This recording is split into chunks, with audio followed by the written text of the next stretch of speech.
Esther 2.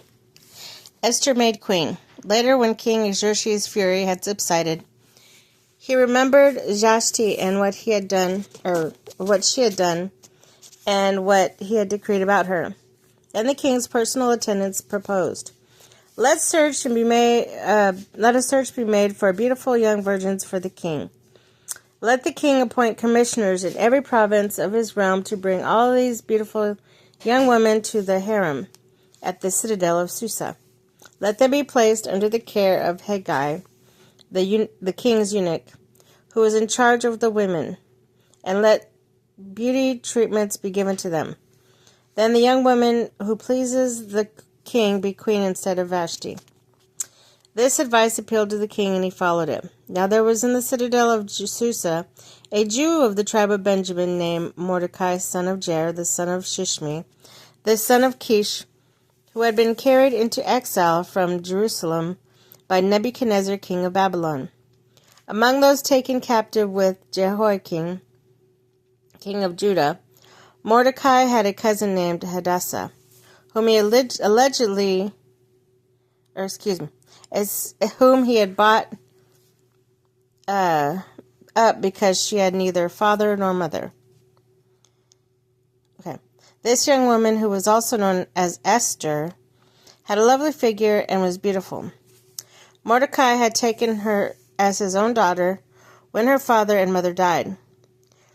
When the king's order and edict had been proclaimed, many young women were brought to the citadel of Susa and put under the care of Haggai. Esther was also taken to the king's palace and entrusted to Haggai, who had charge of the harem. She pleased him and won his favor. Immediately, he provided her with her beauty treatments and special food. He had assigned to her 7 female attendants, selected from the king's palace, to move her and her attendants into the best place in the harem. Esther had not revealed her nationality and family background because Mordecai had forbidden her to do so. Every day he walked back and forth near the courtyard in the harem to find how Esther was and what was happening to her. Before a young woman's turn came to go in, King Xerxes had to complete 12 months of beauty treatments prescribed for the woman, 6 months with oil of myrrh and 6 with perfumes and cosmetics. And this is how she would go to the king. Anything she wanted was given to her to take with her from the harem to the king's palace. In the evening she would go there, in the morning return to another part of the harem to the care of Shashagaz, the king's eunuchs, who was in charge of the concubines. She would not return to the king unless he was pleased with her and summoned her by name. When the turn came for Esther, the young woman Mordecai had adopted the daughter of his eunuch uncle Abigail. To go to the king, she asked for nothing other than what Haggai, the king's eunuchs, who was in charge of the harem, suggested.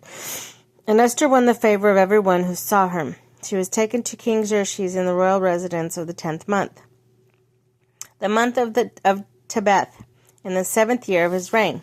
Now the king was attracted to Esther more than any of the other women, and she won his favor and approval more than any of the other virgins. So he set a royal crown on her head and made her queen instead of Vashti. And the kings gave great banquet, Esther's banquet, for all the nobles and officials. He proclaimed a holiday throughout the province and distributed gifts with royal liberality.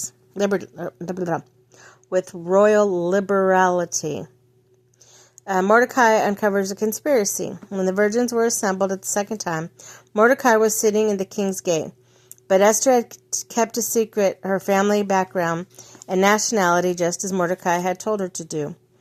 She continued to follow Mordecai's instructions as she had done when he was bringing her up. During the time Mordecai was sitting at the king's gate, Bigthana and Teresh, 2 of the king's officers who guarded the doorway, became angry and conspired to assassinate King Xerxes. But Mordecai found out about the plot and told Queen Esther, who turned and reported to the king, giving credit to Mordecai. When the report was investigated and found to be true, the two officials were impaled on the poles. All this was recorded in the book of the annals in the presence of the king.